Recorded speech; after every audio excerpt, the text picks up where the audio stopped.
देखिए, अब हम आप लोगों के लिए लेकर के आए हैं गोल्डन रूल्स को।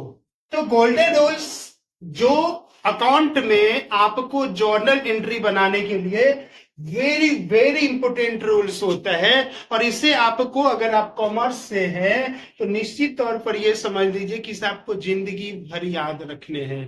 ठीक है, तो निश्चित तौर पर इसे जैसे हो आपको याद कर ही लेना चाहिए, ताकि आपकी जो जर्नल्स है वो तो आप क्लियर कर ही पाएंगे आने वाले भविष्य में। चाहे आप क्लास 12 की तैयारी करें, चाहे ग्रेजुएशन की, चाहे आप कोई जॉब करने जाएं, चाहे चार्टर अकाउंटेंट, चाहे कॉस्ट अकाउंटेंट, कहीं भी आपको ये पीछा छोड़ने वाला बिल्कुल नहीं है। तो सबसे पहले जानिए, मैंने अभी बताया था 3 अकाउंट के मूल रूप से जो 2 अकाउंट था, पर्सनल एंड इम्पर्सनल। उसमें जो पर्सनल अकाउंट भले ही 3 प्रकार से, लेकिन उन सभी पर्सनल अकाउंट के लिए एक रूल लगेगा।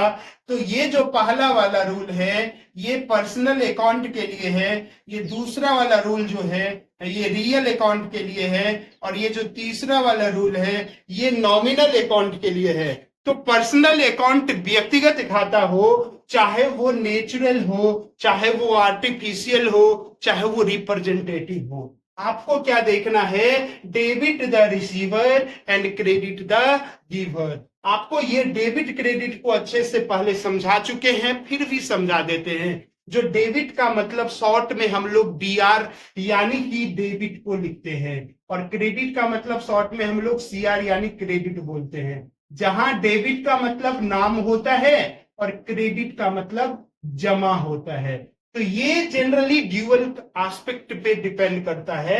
ऐसा माना जाता है बिजनेस में जब आप ट्रांजैक्शंस को रिकॉर्ड करते हैं, ट्रांजैक्शंस को जब आप रिकॉर्ड करते हैं तो आप फॉलो क्या करते हैं? Dual entry system. पहले तो ये सिंगल एंट्री सिस्टम से काम चल जाता था, लेकिन जैसे ही अकाउंटिंग्स का पैमाना बढ़ा, बिजनेस के पैमाने बढ़े, तो अब डबल एंट्री सिस्टम भी करना होता है। और मान के ये चलिए कि हर जगह यही सिस्टम लागू है। तो निश्चित तौर पर आपको ये जानना जरूरी है।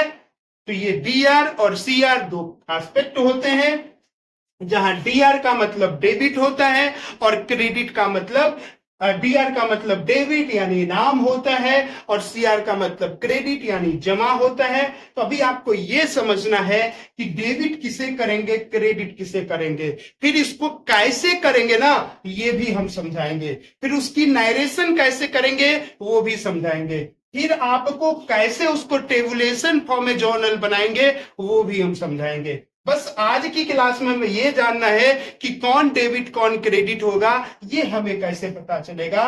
तो रियल जो अकाउंट जो 3 प्रकार से हम लोगों ने पढ़ा, पर्सनल अकाउंट, रियल अकाउंट और नॉमिनल अकाउंट, उसी के बेस पे हम लोगों को ये पता चलेगा।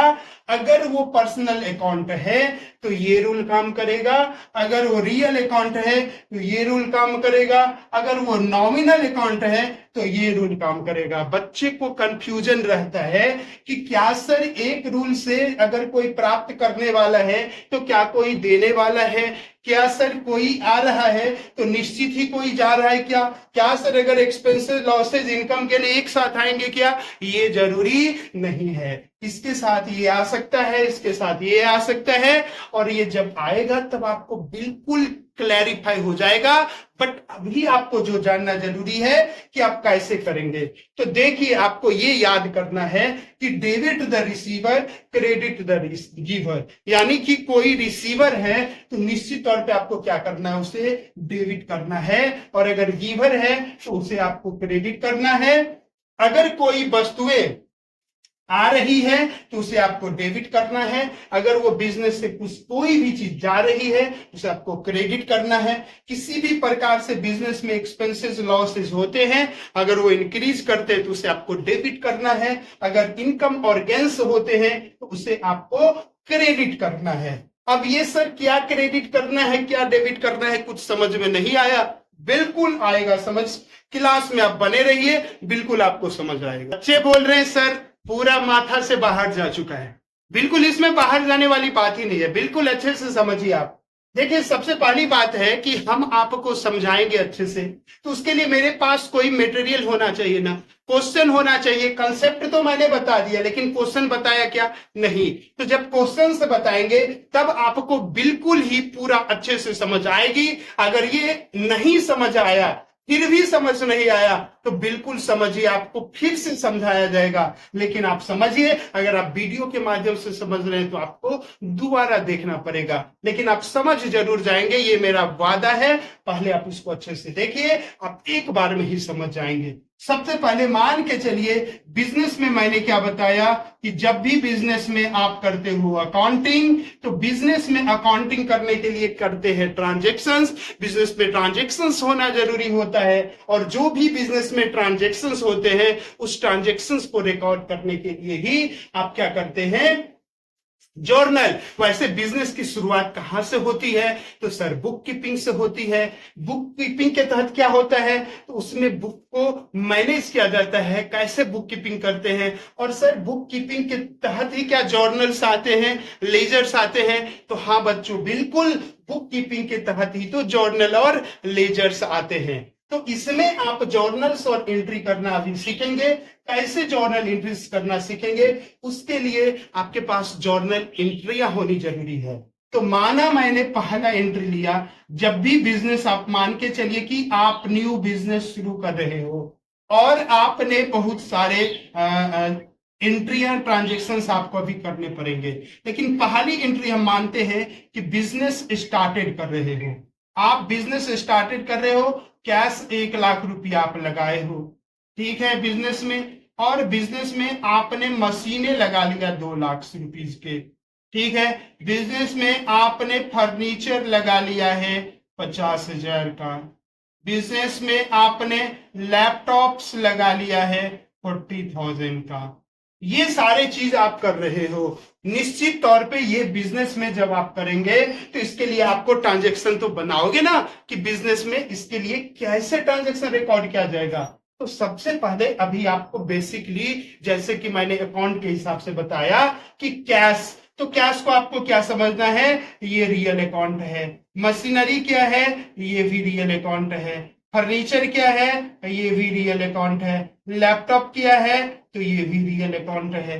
तो सबसे पहले क्या बोलता है? ये रियल अकाउंट का रूल आपको याद है ना? बिजनेस में उस सभी चीजों को डेबिट करते हैं जो बिजनेस में आ रहा होता है। डेबिट व्हाट कम्स इन, तो बिजनेस में ये सभी चीज आ रहे हैं ना।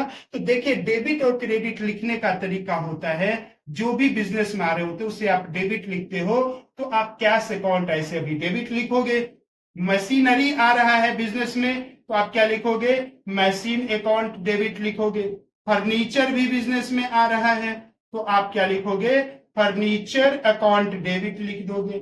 लैपटॉप्स भी बिजनेस में आ रहे हैं, तो आप क्या लिखोगे? लैपटॉप्स अकाउंट डेबिट लिखोगे। बिजनेस में जो कुछ भी आएंगे उसे आप डेबिट में लिखोगे। तो डेबिट को लिखने के लिए डीआर ही लिखना होता है। लेकिन क्रेडिट को लिखने के लिए सर क्या सीआर यूज करते हैं? बिल्कुल भी नहीं। क्रेडिट को लिखने के लिए हम टी और टू का प्रयोग करते हैं। कैसे प्रयोग करते हैं? तो जब भी क्रेडिट टू का यूज करते हैं, तो हम इसके कुछ शब्द, यानी 2-4 जो लेटर होते हैं, उससे आगे करके लिखते हैं। आपको डायरेक्ट सेम लाइन में ऐसे नहीं लिख देना होता है। तो आप ये देखो, ये शुरुआत किया, अब बिजनेस स्टार्टेड किया, तो बिजनेस कौन स्टार्टेड किया?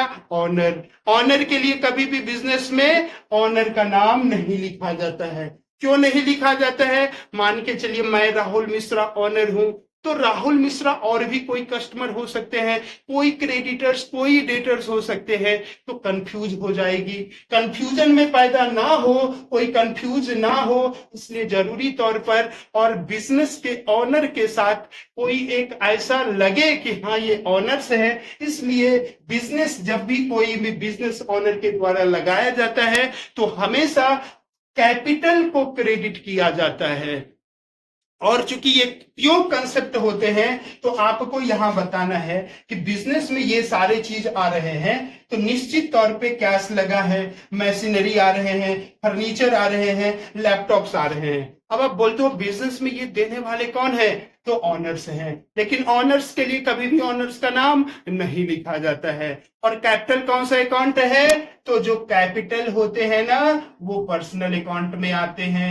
तो पर्सनल अकाउंट का रूल क्या बोलता है? Debit to the receiver, credit the giver. और दूसरी बात यहां गिवर यानी कि पर्सनल अकाउंट में पार्टनर का नाम नहीं लिखेंगे और यहां पार्टनर का नाम मेंशन भी नहीं है। अगर रहता भी तो भी नहीं लिखते। क्या लिखते? उसके जगह पे टू कैपिटल अकाउंट। अब आपको कोई प्रॉब्लम नहीं होनी चाहिए। अगर बच्चे क्या ये हो गया जर्नल एंट्री? अगर देखिए, अगर मैं आपको इसी के साथ साथ नरेट करना भी सिखा दूं तो बहुत अच्छी बात होगी। आप बोलेंगे सर ये नरेट क्या होता है?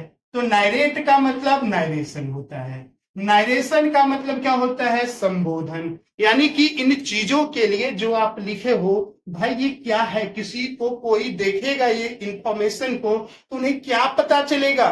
तो इसके लिए जरूरी होता है वो अच्छे से लिख देना। तो आप क्या लिखोगे? Being business. आप क्या कर रहे हो? बिजनेस को स्टार्ट कर रहे हो। ये क्वेश्चन में रहेंगे भी रहेंगे तो आप वही चीज को लिखोगे अच्छे से। अगर आपको समझ में नहीं आएगी, नहीं तो थोड़े थोड़े आप एडिट करते करते खुद एक्सपर्ट हो जाओगे और ये एक्सपर्ट हम जरूर बना देंगे आपको। बीइंग बिजनेस स्टार्टेड विथ, आपने क्या सब लगाया? कैश लगाया, मशीनरी लगाया, फर्नीचर लगाया, लैपटॉप्स लगाया, ईटीसी आप लगा दिए। Being business started. अगर केवल कैश रहता तो आप लिखते being business started with cash. Machine रहता तो being business started with machinery. अगर दोनों रहता तो being business started with cash and machinery. अगर ये सारी चीजें हैं, इन सारी चीजों का नाम लिख रहे हो आप। कितना ही आसान है, बिल्कुल हलवा सा है। अच्छे से केवल समझ लो, बाद बाकी आपकी जर्नल्स क्लियर। अगर जर्नल क्लियर तो समझिए आपकी 11 12 की जो बेसिक सी चैप्टर, मेन जो कंसेप्ट जिसके साथ ही आपको आगे बढ़ना है, वो सारे कंसेप्ट क्लियर हो जाएंगे।